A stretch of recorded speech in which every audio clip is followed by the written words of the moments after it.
beautiful. Welcome back to episode 82 of the Profit Party Podcast. If you're in business and you have ever felt unsupported by your family members, this episode is for you because we're going to talk about that today.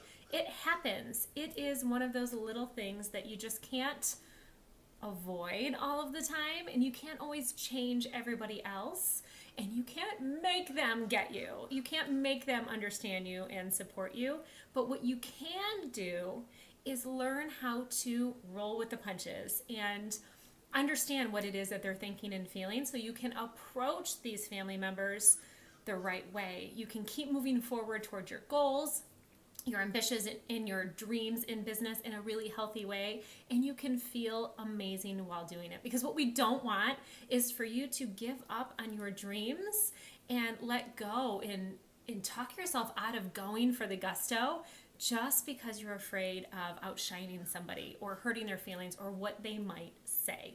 So we're going to talk about that today. All right, first, let's talk about what's happening. So you are working on yourself. You're doing a little bit of mindset work. You're working on personal growth and development, and you're starting to feel really, really good about what it is that you're doing. And you're probably talking about your goals. You're probably talking about how excited you are. You probably sound a whole lot more positive than you did a year ago at this time.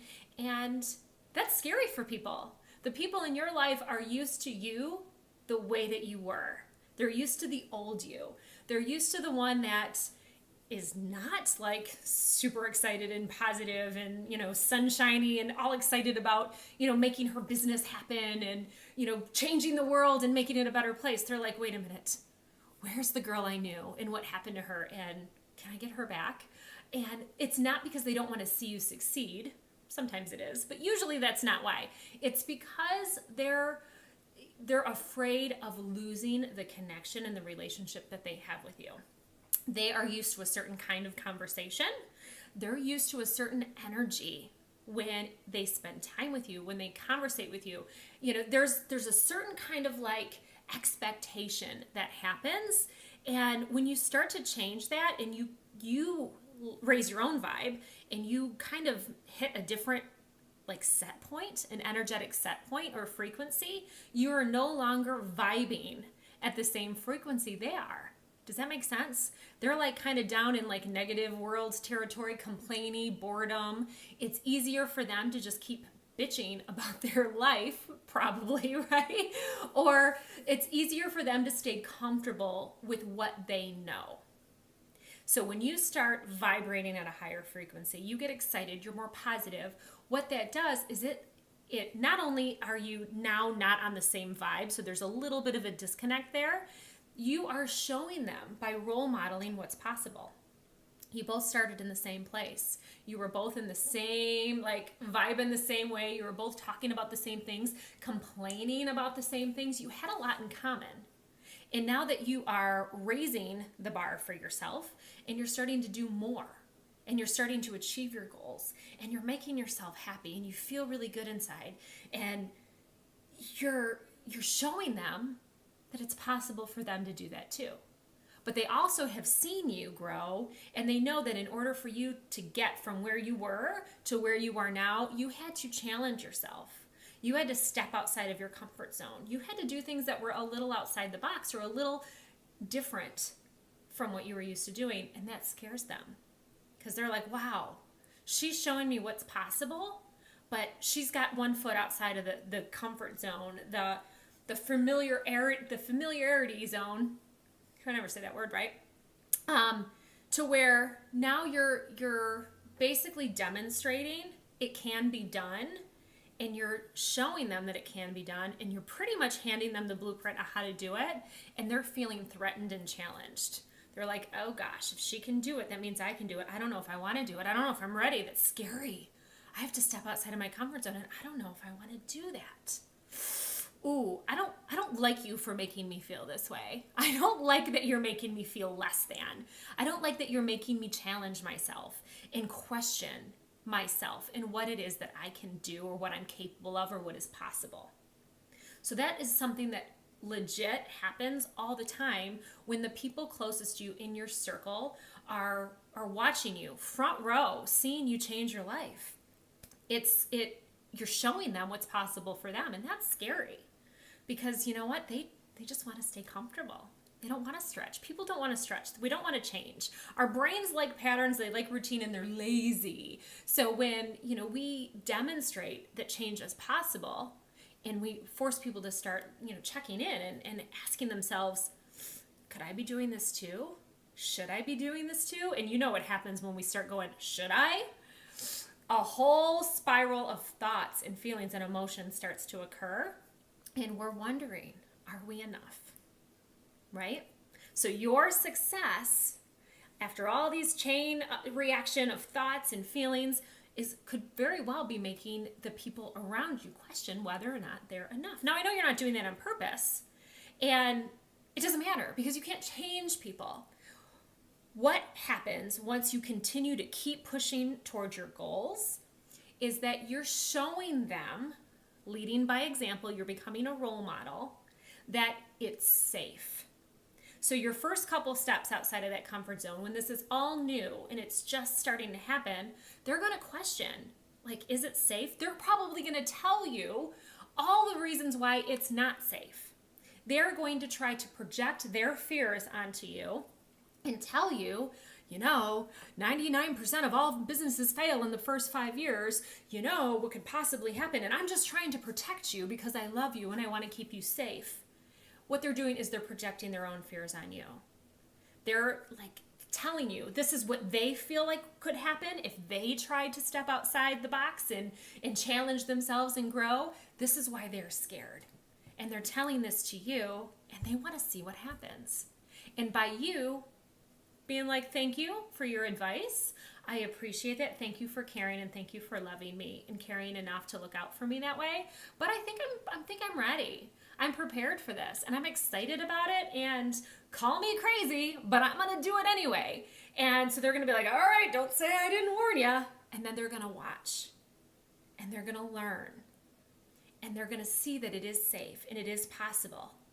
And what that's going to do, once they get comfortable with the idea that it's safe and possible, they might decide to come and join you and grow themselves and venture, but they're going to do it when they're ready. You're planting the seed, the fruit will bloom, your seed will harvest for you into abundance, and they're going to see that abundance because it happens in time. And they're going to watch the whole cultivation process, right? From planting the seed to beautiful harvest, and they're going to say, I want some of that. All right, I think I'm ready. Or they're not. And that's the thing. They may not. Everyone may not come around. Everyone may not get to the point where they are all of a sudden happy for you and supporting you.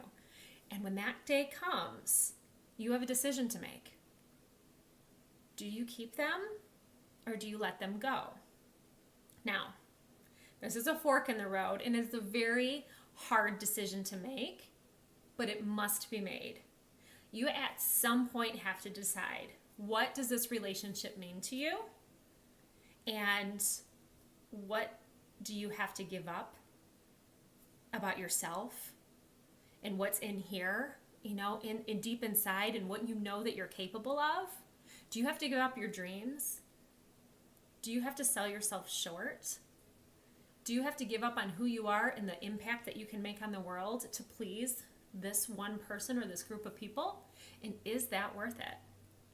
I want you to think. Fast forward to what your life looks like in 20 years from now. And you are going through photo albums. You're looking at the legacy that you are leaving behind in this world. And I want you to ask yourself, in 20 years, what do I want to see in this photo album? Do I want to see pictures of me playing small with the people around me? Or do I want to see pictures of me making an impact and changing the world? Do I want to leave this planet knowing that I did everything that I could to share my gifts? Or do I want to leave knowing that I chickened out so that I would keep the peace and not outshine somebody or not hurt them or upset them? This is a very hard question. but it's something only you can answer. And it requires a little bit of deep thought, right? Internalization. It requires you to check in with yourself and ask yourself, what do you really want? There's always risks. And it's easy to identify those. You're going to have a lot of help in your life. People that are going to help you identify the risks, right? They're going to hand you those risks, bullet pointed, highlighted, sharpied on a silver platter and say, this is what's scary about you going after your dreams, starting this business, putting yourself out there, rising up to the occasion. It's scary. And then you have yourself and hopefully some really strong, supportive people in your corner. They're going to help you connect to the rewards. But what if? What if this works? What if you do this? What if you do this and it's the best thing ever? Then what? How are you going to feel? What is that going to do for you? What is it going to do for your family, for your kids, for your partner, for your community? And how is it going to be amazing? Now, what I get a lot when I'm working with clients and women, they're like, yeah, but what if it's my husband? I'm trying to change my own money mindset. And I'm trying to up-level my self-worth and my sense of confidence in my business so that I can up-level, I can put myself out there, I can get more clients, make more money, right? That's the goal. But the husband isn't on board. Then what do? It's a tough one.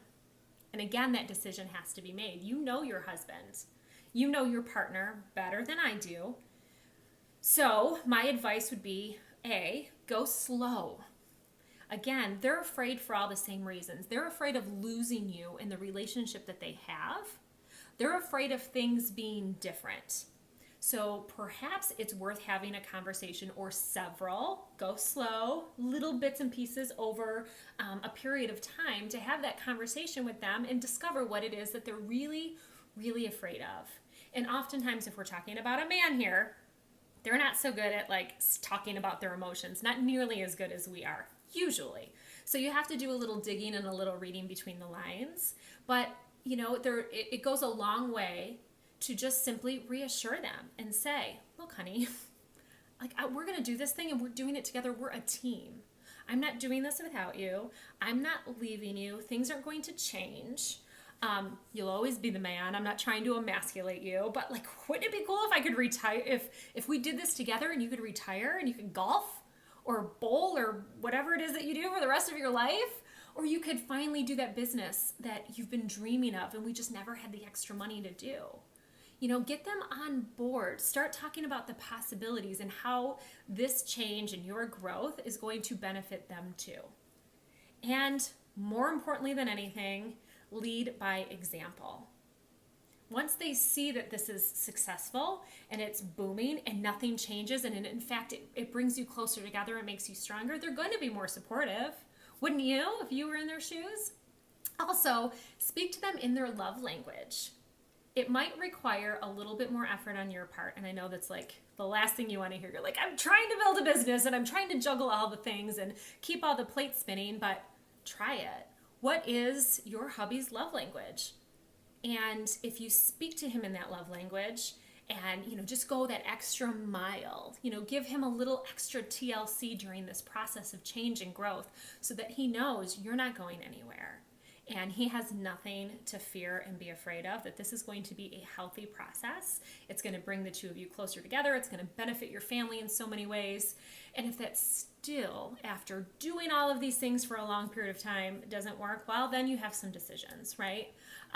Usually it works. Usually men just take a little bit of time, especially if you are, with the kind of guy that doesn't like to change. I don't know about you, but I know mine is, the furniture arrangement can stay literally in the same spot forever and he'd be totally fine with that. I'm like, nope, we gotta move things. So we like change, we like variety. And if you're that girl and you like that variety and he's like, whoa, can we just, if it ain't broke, don't fix it. We just keep things the same. You're probably going to have to be gentle about the process and give it some time and be patient. Remember, plant that seed, harvest it, nurture it, water it, give it fertilizer, give it sun, and it will grow and bloom into a beautiful thing. It takes patience. It takes persistence. And just like anything, like your mindset, that is a muscle, this is going to get stronger. This relationship with the people closest to you is going to get stronger. And it's going to work out in the end. The universe is an abundant place. It has your back. This is going to be a good thing.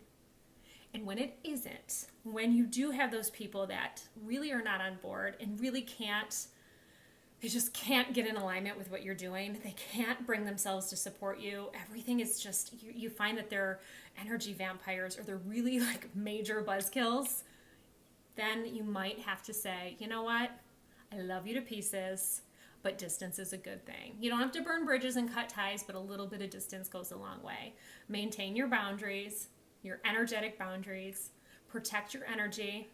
Protect your positive vibe and your positive thinking and in your growth, because that's what's important right now. Stay on course and it'll all work out. Of course, if you need a little support and a little community, I got your back too. Come on over to theprofitpartycommunity.com, join the private Facebook group, and hang out with a bunch of positive people, because that's what we're about. So I love you to pieces. Good luck on your journey. I'm here to support you every step of the way. And until we meet again, have an amazing, positive, abundant week. I'll see you back here on the next episode of the Profit Party Podcast.